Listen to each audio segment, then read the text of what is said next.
Welcome back to my YouTube channel. ಯಾರೆಲ್ಲ ನನ್ನ ಚಾನಲ್ನ ಫಸ್ಟಾಗಿ ನೋಡ್ತಾ ಇದ್ದೀರಾ, ಪ್ಲೀಸ್ ಸಬ್ಸ್ಕ್ರೈಬ್ ಮಾಡಿ, ಹಾಗೆ ಲೈಕ್ ಮಾಡಿ, ಹಾಗೆ ವಿಡಿಯೋನ ಕಂಟಿನ್ಯೂ ನೋಡಿ. ಸೊ ನಾನಿವತ್ತು ಏನಪ್ಪ ಹೇಳಬೇಕಂತಂದರೆ, ಲಾಸ್ಟ್ ಟೈಮ್ ನಾನೊಂದು ನನ್ನ ಜ್ಯುವೆಲ್ರಿ ಕಲೆಕ್ಷನ್ ಬಗ್ಗೆ ವಿಡಿಯೋ ಮಾಡಿದ್ದೆ. ನನ್ನ ಪಕ್ಕ ವಿಡಿಯೋ ಮಾಡುವಾಗ ಸಣ್ಣ ಪಾಪು ಇದ್ದದಕ್ಕೆ ಅದು ಚೈಲ್ಡ್ ಸ್ಟ್ರೈಕ್ ಅಂತ ಹೇಳಿಬಿಟ್ಟು ಅದನ್ನು ತೆಗೆದುಬಿಟ್ರು ವೀಡಿಯೋನ. ಹಾಗೆ ನನಗೆ ಆ ವಿಡಿಯೋ ಮತ್ತೆ ಮಾಡೋಕ್ಕೆ ಇಂಟ್ರೆಸ್ಟ್ ಹೋಯಿತು, ಮಾಡೋಕ್ಕಾಗಿಲ್ಲ. ನನಗೆ ಫಸ್ಟಿಗೆ ಏನಂತ ಗೊತ್ತಾಗಿರಲಿಲ್ಲ ಯಾಕೆ ತೆಗೆದ್ರು ಅಂತ ಹೇಳಿ. ಆಮೇಲೆ ನೋಡಿದರೆ ರೂಲ್ಸ್ ಎಲ್ಲ ನೋಡಿದ ನಂತರ ಗೊತ್ತಾಯಿತು, ಮಕ್ಕಳಿದ್ರು ಅದಕ್ಕಂತ. ಮಕ್ಕಳು ಬರೀ ಕೂತ್ಕೊಂಡಿದ್ರೆ ಏನಾಗ್ತಿರ್ಲಿಲ್ಲ, ನಾನು ಆ ಒಡವೆಗಳನ್ನು ಮಕ್ಕಳಿಗೂ ಹಾಕಿ ತೋರಿಸ್ತಾ ಇದ್ದೆ. ಸೊ ಅದು ಏನೋ ಗೊತ್ತಿಲ್ಲ, ಹಾಗಾಗಿ ಆ ವಿಡಿಯೋ ಡಿಲೀಟ್ ಮಾಡಿಬಿಟ್ರು. ಹಾಗೆ ನನಗೆ ಬೇಸರ ಆಗಿ ಆ ವಿಡಿಯೋನ ಮತ್ತೆ ನಾನು ಕಂಟಿನ್ಯೂ ಮಾಡೋಕ್ಕೆ ಹೋಗಿಲ್ಲ, ಇನ್ನೊಂದು ಸತಿ ಮಾಡೋಕ್ಕೂ ಹೋಗಿಲ್ಲ. ಹಾಗೇ ಇತ್ತು. ಇವಾಗ ನಾನು ಬ್ಯಾಂಗ್ಳೂರಲ್ಲಿರೋದಲ್ಲ, ಹಾಗೆ ಸ್ವಲ್ಪ ವೀಡಿಯೋಸ್ ನನ್ನ ಹತ್ರ ಇದು ಜ್ಯುವೆಲ್ರೀಸ್ ಇತ್ತು, ಹಾಗೆ ವೀಡಿಯೋ ಮಾಡೋಣ ಅಂತ ಅಂದ್ಕೊಂಡು ಅದನ್ನು ಓಪನ್ ಮಾಡಿ ನೋಡಿದ್ದೆ. ಆದರೆ ಅದನ್ನು ನೋಡಿದಾಗ ನನಗೆ ಶಾಕ್ ಆಯಿತು, ಹಾಗೆ ತುಂಬ ಬೇಸರ ಆಯಿತು. ತುಂಬ ಕಾಸ್ಟ್ಲಿ ಜಾಸ್ತಿ ದುಡ್ಡು ಕೊಟ್ಟೆ ನಾನು ಅದನ್ನು ಪರ್ಚೇಸ್ ಮಾಡಿದ್ದೆ. ಆದರೆ ಅದು ಇವಾಗ ಯಾವ ರೀತಿಯಾಗಿದೆ ಅಂತ ಹೇಳಿ ನಾನು ನಿಮಗೆ ತೋರಿಸ್ತೀನಿ. ನಂಗೆ ತುಂಬ ಅಂದರೆ ತುಂಬ ಬೇಸರ ಆಗ್ತಿದೆ, ಯಾಕೆಂದರೆ ಆ್ಯಂಟಿಕ್ ಜ್ಯುವೆಲ್ರಿ ನಾವೆಲ್ಲ ಇಷ್ಟಪಟ್ಟು ತೊಗೊತೀವಿ, ಅದು ತುಂಬ ಬಾಳಿಕೆ ಬರುತ್ತೆ ಅಂತ ಹೇಳಿ. ಚಿಕ್ಕದೆಲ್ಲ ಬರುತ್ತೆ, ಆದರೆ ನಾವೇನಂದ್ರೆ ಅದನ್ನು ಪದೇ ಓಪನ್ ಮಾಡಿ ನೋಡ್ತಾ ಇರಬೇಕು. ಹಾಗೆ ಒಂದು ಸೈಡಲ್ಲಿ ಇಟ್ಬಿಟ್ರೆ ಅದೆಲ್ಲ ಹಾಳಾಗಿ ಹೋಗುತ್ತೆ. ಇವಾಗ ನಾನು ತೋರಿಸ್ತೀನಿ, ನಂದು ಅದೇ ಥರ ಆಗಿದೆ. ನೀವು ನೋಡ್ಬೋದು ಇಲ್ಲಿ ಯಾವ ಥರ ಇದೆ ಅಂತ ಹೇಳಿ. ಸೊ ಇಷ್ಟು ಆ್ಯಂಟಿಕ್ ಜ್ಯುವೆಲ್ರಿ ಇದೆ. ಇದು ಸ್ವಲ್ಪ ಅಷ್ಟೇ, ಇನ್ನು ಮಂಗಳೂರಲ್ಲಿ ತುಂಬ ಇದೆ.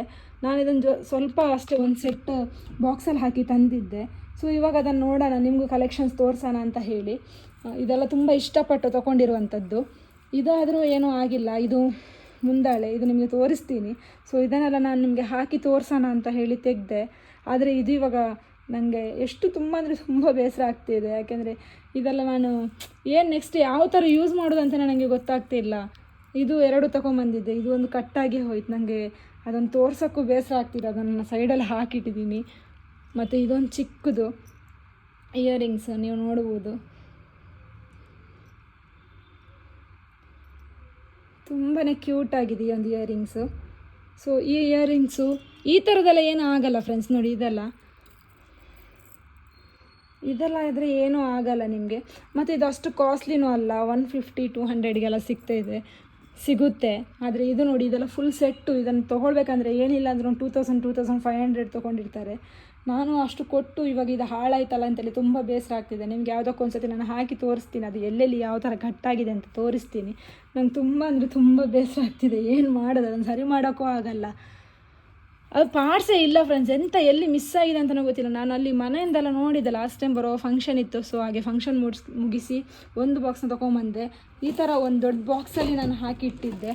ಸೊ ನಂತರ ಒಂದಲ್ಲ, ಈ ಥರದ್ದು 4 ಬಾಕ್ಸ್ ಇದೆ ಸೆಟ್, ಈ ಥರ ಬೇರೆ ಬೇರೆ ಪ್ಯಾಟರ್ನ್ಸು. ಸೊ ಇವಾಗ ಈ ಥರ ಆಗಿದೆ. ಇನ್ನು ಅದೇ ಹೇಗೆ ಆಗಿದೆಯೋ ಗೊತ್ತಿಲ್ಲ, ಅದನ್ನು ನೋಡಬೇಕು. ಇನ್ನು ಊರಿಗೆ ಹೋದ ನಂತರ ಫಸ್ಟ್ ಹೋಗಿ ಮಾಡೋ ಕೆಲಸನೇ ಅದು ಯಾವ ಥರ ಇದೆ, ಏನಾಗಿದೆ ಅಂತ ನೋಡಬೇಕು. ಅಂದ್ಕೊಂಡಿರ್ತೀವಿ ಒಂದು ಸತಿ ತೊಗೊಂಡ್ರೆ ಸಾಕು, ಇನ್ನೊಂದು ಸತಿ ಬೇಡ ಅಂತ. ಸಿಂಪಲಾಗಿ ಏನಾದರೂ ಫಂಕ್ಷನ್ ಆದರೆ ರೆಂಟಿಗೆ ತೊಗೊಳ್ಳೋದಾದರೆ ಏನಿಲ್ಲ ಅಂದ್ರೂ 3000-5000 ತೊಗೊತಾರೆ. 5000 ಫಸ್ಟೇ ಅಡ್ವಾನ್ಸ್ ಮಾಡಬೇಕು, 3000 ರೂಪಾಯಿ ತೊಗೊಂಡ್ಬಿಡ್ತಾರೆ. ಅದು 1 ಡೇಗೆ ಅಷ್ಟೇ, 24 ಅವರ್ಸಿಗೆ. ನೆಕ್ಸ್ಟ್ ಡೇ ನಾವು ಕೊಡಬೇಕು. ಅದಕ್ಕಿಂತ ನಾವು ಪರ್ಚೇಸ್ ಮಾಡೋದೇ ಬೆಟರ್ ಅಲ್ಲ ಅಂತ ಹೇಳಿ ನಾನು ತೊಗೊತೀನಿ. ಆದರೆ ಈ ಥರ ಆದರೆ ಏನು ಮಾಡೋದು?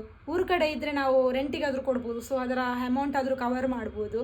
ಇಲ್ಲಿದ್ದಾಗ ಇಲ್ಲಿದ್ದು ನಾವು ಊರ ಕಡೆ ಕೊಡೋಕ್ಕೂ ಅಲ್ಲ, ಯಾಕೆಂದರೆ ಅದು ಏನಾದರೂ ಹಾಳಾದರೆ ನಾವು ಅಲ್ಲಿದ್ದರೆ ನೋಡಿ ತೊಗೊಬೋದು, ಕೊಡುವಾಗಲೂ ನೋಡಿ ಕೊಡ್ಬೋದು. ಇಲ್ಲ ನಾವು ಹೀಗೆ ಫೋನಲ್ಲೆಲ್ಲ ಕೇಳಿ ಕೊಟ್ಟರೆ ಹಾಳಾದರೆ ನಾವು ಯಾರನ್ನು ದೂರಕ್ಕಾಗಲ್ಲ. ಬನ್ನಿ ಇವಾಗ ಅದಕ್ಕಿಂತ ಮೊದಲು ತೋರಿಸ್ತೀನಿ ಯಾವ ರೀತಿ ಇದೆ ಅಂತ, ನೀವು ಕೂಡ ಒಂದ್ಸತಿ ನೋಡಿ. ಫಸ್ಟ್ ನೋಡೋಣ, ಇದು ಮುಂದಾಳೆ. ಫಸ್ಟಿಗೆ ನಾನು ಇದನ್ನು ಯಾಕೆ ತೊಗೊಂಡೆ ಅಂತ ಹೇಳಿದರೆ ಇದೊಂದೇ ಕರೆಕ್ಟ್ ಇರೋದು ನೋಡಿ. ಇದು ಯಾವ ಥರ ಅಂದರೆ ಇದು ಪಿನ್ ಹಾಕಬೇಕು. ಸೊ ಇವಾಗ ಪಿನ್ ಹಾಕೋಕ್ಕೆ ಪಿನ್ ಇಲ್ಲ ನನ್ನ ಹತ್ರ. ಇದು ಈ ಥರ ಬರುತ್ತೆ, ಈ ಥರ ಇದೊಂದೇ ನೋಡಿ ಸರಿ ಇರೋದು. ಆ ಕಡೆ ಈ ಕಡೆ ಕೊಲ್ಕೆ ಇದೆ. ಸೊ ಮಧ್ಯದಲ್ಲಿ ಇದು ಹಾಕೋಕ್ಕೆ ಇದೊಂದು ಚೆನ್ನಾಗಿದೆ. ನೆಕ್ಸ್ಟ್ ಇನ್ನೊಂದು ತೋರಿಸ್ತೀನಿ ಯಾವ ಥರ ಇದೆ ಗೈಸ್. ಇದೊಂದು ದೊಡ್ಡ ನೆಕ್ಲೇಸು. ಇದು ನೋಡಿ, ಇದು ಹೇಗೆ ಸಿಕ್ಸೋದು ಅಂತಲೂ ಗೊತ್ತಿಲ್ಲ. ಬಟ್ ಇದಾದರೂ ಯೂಸ್ ಮಾಡ್ಬೋದು. ಇದನ್ನು ಮತ್ತೆ ಏನಾದರೂ ಹೊಸ ಥ್ರೆಡ್ನ ಹಾಕ್ಬೋದು. ಇದು ಆಗಲಿಕ್ಕೆ ಆಗಲ್ಲ, ಇಲ್ಲೆಲ್ಲ ಫುಲ್ ಹೋಗಿದೆ ನೋಡ್ಬೋದು. ಇಲ್ಲೊಂದು ಚಿಕ್ಕದು ಹೋಲ್ ಇದೆ, ಅದನ್ನು ಹಾಕ್ಬೋದು. ಈ ಥರ ನೆಕ್ಲೆಸ್ನೆಲ್ಲ ಮತ್ತೆ ಬಿಸಾಕೋಕ್ಕೂ ಅಲ್ಲ. ನೋಡಿ ಎಷ್ಟು ಚೆನ್ನಾಗಿದೆ, ಒಂದು ಹಾಕಿದ್ರೆ ಎಷ್ಟು ಕ್ಯೂಟ್ ಅನಿಸುತ್ತೆ ನೋಡಿ. ಸಿಂಪಲ್ ಸ್ಯಾರಿಗೆಲ್ಲ ಇದೊಂದು ಹಾಕಿದರೆ ಸಾಕು, ಒಂದು ಸ್ವಲ್ಪ ಅಬ್ಬರ ಚೆನ್ನಾಗಿ ಕಾಣಿಸ್ತೀವಿ. ಕನ್ನಡದಲ್ಲಿ ಏನು ಹೇಳ್ತಾರೋ ಗೊತ್ತಿಲ್ಲ, ನಮ್ಮ ಕಡೆಯಲ್ಲಾದರೆ ಇದೊಂದು ಚೈನ್ ಹಾಕಿದರೆ ಒಂಥರ ಅಬ್ಬರ ಥರ ಕಾಣುತ್ತೆ. ಸೊ ಇದೊಂದೇ ಹಾಕಿದರೆ ಸಾಕು, ತುಂಬಾ ಕ್ಯೂಟಾಗಿ ಚೆನ್ನಾಗಿ ಕಾಣಿಸ್ತೀವಿ. ಆದರೆ ಏನು ಮಾಡೋದು, ಇವಾಗ ಇದು ಹೋಗಿದೆ, ಕಾಣಿಸೋದು ಬಿಡಿ, ಒಂದು ಸರಿ ಮಾಡೋದು ಹೇಗೆ ಅಂತೇಳಿ ಅದೊಂದು. ಆಮೇಲೆ ಇದೊಂದು ಫ್ರೆಂಡ್ಸ್, ಇದೊಂದು ತೋರ್ಸೋಕ್ಕೆ ಬೇಸರಾಗುತ್ತೆ. ನೋಡಿದ್ದು ಈ ಥರ 2 ಕಟ್ಟಾಗಿದೆ ಫ್ರೆಂಡ್ಸ್, ಎಂತ ಮಾಡೋದಂತ ಗೊತ್ತಾಗಲ್ಲ. ಇದನ್ನು ಮತ್ತೆ ಸಿಕ್ಸೋಕ್ಕೂ ಆಗಲ್ಲ, ರೀಜಾಯ್ನೂ ಆಗಲ್ಲ. ನೋಡಿ ಎಂತ ಮಾಡೋಕ್ಕೂ ಆಗಲ್ಲ. ಇದು ನೀವು ಕಾಣುತ್ತೋ ಗೊತ್ತಿಲ್ಲ ನನಗೆ. ಅದರಲ್ಲಿ ಎಷ್ಟು ಚಂದದ ಸೆಟ್ಟು, ತೋರ್ಸೋಕ್ಕೂ ಆಗಲ್ಲ. ನೋಡಿ ಈ ಥರ ನೋಡಿ ಅಂತೆ. ಇದು 2 ಸೆಟ್ ಫ್ರೆಂಡ್ಸ್. ಇದರದ್ದು ಇದೊಂದು ದೊಡ್ಡದು, ಒಂದು ಚಿಕ್ಕದು, ಈ ಥರ ಬರುತ್ತೆ. ಬಟ್ ಇವಾಗ ಈ ಥರ ಆಗಿದೆ. ಇದು ಸೊಂಟ ಪಟ್ಟಿದು ಇದು ಒಂದು ಎಲ್ಲಿ ಹೋಗಿದೆ ಅಂತ ಇಲ್ಲ. ಈ ಸೊಂಟ ಪಟ್ಟಿ ನೋಡಿ ಎಷ್ಟು ಚೆನ್ನಾಗಿದೆ. ಇದನ್ನೆಲ್ಲ ನನಗೆ ಎಂತ ಮಾಡೋದಂತಲೇ ಗೊತ್ತಾಗಲ್ಲ. ಯಾರಾದರೂ ಎಲ್ಲ ಸರಿ ಮಾಡಿ ಕೊಡ್ತಾರೆ ಅಂತ ಹೇಳಿ ಗೊತ್ತಿದ್ರೆ ಕಮೆಂಟ್ ಮಾಡಿ ಪ್ಲೀಸ್.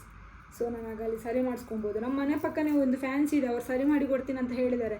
ಆದರೆ ಅವ್ರು ನನಗೆ ಹೇಗೆ ಸರಿ ಮಾಡಿ ಕೊಡ್ತಾರೆ ಅಂತ ಇನ್ನೂ ಗೊತ್ತಿಲ್ಲ. ಯಾಕೆಂದರೆ ನಾನು ಲಾಸ್ಟ್ ಟೈಮ್ ಅವ್ರದ್ದೊಂದು ತೊಗೊಂಡಿದ್ದೆ, ಅದು ಆಲ್ರೆಡಿ ಕಟ್ಟಾಗಿತ್ತು. ಅದು ಅವ್ರು ಕೊಡುವಾಗ ಕಟ್ಟಾಗೇ ಇತ್ತು. ನೆಕ್ಸ್ಟ್ ಚೇಂಜ್ ಮಾಡಿ ಕೊಡ್ತೀನಿ ಬಾ ಅಂತ ಹೇಳಿದರು.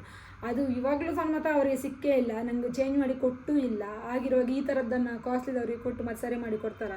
ನಾವು ತಂದಿರೋದೇ ಒಂದು ಬೇರೆ ಕಡೆಯಿಂದ, ಮತ್ತು ನಾನು ಅವ್ರ ಹತ್ರ ಹೇಗೆ ಸರಿ ಮಾಡಿ ಕೊಡಿ, ಇವರ ಹತ್ರ ಕೇಳೋಕ್ಕಾಗುತ್ತೆ. ಸೊ ಇದು ಜಡೆ ಬಿಲ್ಲೆ ಎಲ್ಲ ಹಾಗೆ ಇದೆ, ಅದೆಲ್ಲ ಏನೂ ಆಗಲ್ಲ, ನಾರ್ಮಲಾಗಿ ಅದು ಚೆನ್ನಾಗೇ ಇದೆ. ಮತ್ತು ಈ ಸಣ್ಣ ನೆಕ್ಲೆಸ್ ಒಂದು ಓಕೆ ಯೂಸ್ ಮಾಡ್ಬೋದು. ನಾನಿವಾಗ ಜಾಸ್ತಿ ಇದನ್ನೇ ಯೂಸ್ ಮಾಡೋದು, ಯಾಕೆಂದರೆ ಇದು ಆ ಥರದ್ದು ಏನೂ ಆಗಲ್ಲ. ನೋಡಿ ಈ ಥರ ಚಿಕ್ಕ ಚೈನಲ್ಲ, ಹಾಗೆ ಏನೂ ಆಗಲ್ಲ. ನಾರ್ಮಲಾಗಿ ಇದನ್ನು ಯೂಸ್ ಮಾಡ್ಕೊಬೋದು, ಚಿಕ್ಕ ಚೈನು. ಆದರೆ ಇದೇ ಕಷ್ಟ. ಆ್ಯಂಟಿಗಿದೇನಂತಂದರೆ ನೀವು ನೋಡ್ಬೋದು, ಇಲ್ಲಿ ತುಂಬ ದೊಡ್ಡದು ಇರುತ್ತಲ್ವ, ಹಾಗಾಗಿ ಅದು ಜಾಸ್ತಿ ತುಂಬ ಕೇರ್ ಮಾಡಬೇಕು. ಆ ಥರ ಹಾಗೆ ತೊಗೊಂಡು ನಾವು ಗುಡ್ಡ ಕಟ್ಟಿಡ್ತೀವಿ ಅಂತ ಹೇಳಿದರೆ ಏನೂ ಮಾಡೋಕ್ಕಾಗಲ್ಲ, ಇದೇ ಥರ ಆಗಿಬಿಡುತ್ತೆ. ಸೊ ನೀವು ಆ್ಯಂಟಿಕ್ ಜ್ಯುವೆಲ್ರಿ ಯೂಸ್ ಮಾಡ್ತಾ ಇದ್ದರೆ ನಿಮ್ಗೆ ಗೊತ್ತಾಗುತ್ತೆ ಹೇಗೆ ಏನು ಅಂತ ಹೇಳಿ. ಆ್ಯಂಟಿಕ್ ಜ್ಯುವೆಲ್ರಿ ಮೇಂಟೈನ್ ಮಾಡೋದು ಎಷ್ಟು ಕಷ್ಟ ಅಂತ ಹೇಳಿ. ನಾವು ಸುಮ್ಮನೆ ಪಾರ್ಲರಿಗೆ ಅಥವಾ ಹೊರಗಡೆಯಿಂದ ಬೆಂಟ್ ತರುವಾಗ ಹೇಳ್ತೀವಿ, ಏನು ಇಷ್ಟು ಕಾಸ್ಟ್ಲಿ ತೊಗೊಳ್ತೀರಲ್ಲ ಅಂತ ಹೇಳಿ. ಅವರಿಗೂ ಇದೇ ಪ್ರಾಬ್ಲಮ್ ಆಗಿರುತ್ತೆ. ತೊಗೊಳ್ಳುವಾಗ ಅವ್ರು ತೊಗೊಂಡಿರ್ತಾರೆ, ಮನೆಯೂ ಬರುತ್ತೆ ರೆಂಟಿಗೆ ಕೊಟ್ಟರೆ. ಆದರೆ ಈ ಥರ ಎಲ್ಲ ಆದಾಗ ಅವ್ರು ಯಾರನ್ನ ಕೇಳೋಕ್ಕಾಗುತ್ತೆ ಹೇಳಿ ಅಲ್ವಾ. ಅವರು ಮೇಂಟೈನ್ ಮಾಡಬೇಕಲ್ಲ. ಮೇಂಟೈನ್ ಮಾಡೋದು ಅಷ್ಟು ಈಸಿ ಇಲ್ಲ. ಒಂದೊಂದೇ ಸಪ್ರೇಟ್ ಹಾಕಿ ಡಬ್ಬದಲ್ಲಿ ಹಾಕಿ ಇಡಬೇಕು, ಹಾಗೆ ತೆಗೆದು ನೋಡ್ತಾ ಇರಬೇಕು. ಹಾಗೆ ಇಟ್ಬಿಟ್ರೆ ಇದೇ ಥರ ಆಗಿ ಕಟ್ಟಾಗಿಬಿಡುತ್ತೆ. ಸೊ ಅಷ್ಟೇ, ಇದಕ್ಕಿಂತ ಜಾಸ್ತಿ ಏನು ಹೇಳೋದು ಹೇಳಿ. ಈ ವ್ಲಾಗಲ್ಲಿ ನನಗೆ ಅದೇ ಒಂದು ತೋರಿಸ್ಬೇಕಿತ್ತು. ನಾನು ಯಾವತ್ತಿನ ಅಂದ್ಕೊತಿದ್ದೆ, ಮೊದಲೇ ವೀಡಿಯೋ ಮಾಡಿದ್ದಾಗ ನಂದು ಸುಮಾರಿತ್ತು ಆ್ಯಂಟಿಕ್ ಜ್ಯುವೆಲ್ರೀಸ್. ಅದೆಲ್ಲ ಮಗು ಇದ್ದಕ್ಕೆ ಕಾರಣ ಅವರು ವೀಡಿಯೋನ ಡಿಲೀಟ್ ಮಾಡಿಬಿಟ್ರು. ಆಮೇಲೆ ಮಾಡೋಕ್ಕೆ ಇಷ್ಟ ಆಗಿರಲಿಲ್ಲ.